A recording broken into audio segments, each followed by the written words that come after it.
এই রমজান মাসটার এত বেশি দাম, আল্লাহর নবী সাল্লাল্লাহু আলাইহি সাল্লাম বলেন, রমজানুল মুবারক মাসে যদি কোন আল্লাহর বান্দা একটা ফরজ ইবাদত করে, আমার আল্লাহ পাক রব্বুল আলামিন ওই বান্দার আমলনামায় অন্য মাসগুলোতে ৭৪টা ফরজ ইবাদতের সওয়াব, একটা ফরজ ইবাদত করার কারণে আল্লাহ পাক রব্বুল আলামিন তার আমলনামায় লিপিবদ্ধ করে দিবে।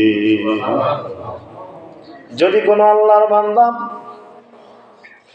এক রাকাত নামাজ আদায় করে, আল্লাহ পাক রব্বুল আলামিন ওই বান্দার আমলনামায় ৭৪ রাকাত নামাজের সওয়াব তার আমলনামায় লিপিবদ্ধ করে দিবে।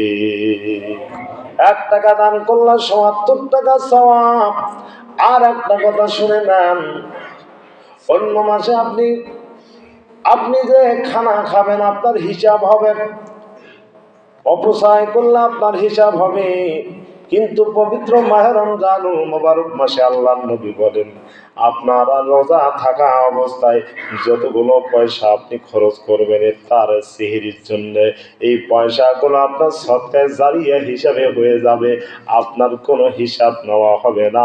যত বেশি খরচ করবেন তত বেশি সওয়াব হয়ে যাবে। বলেন সুবহানাল্লাহ। তাহলে রমজান মাস ভালো খাওয়া যাবে তো? যাবে না? ভালো খাওয়া যাবে।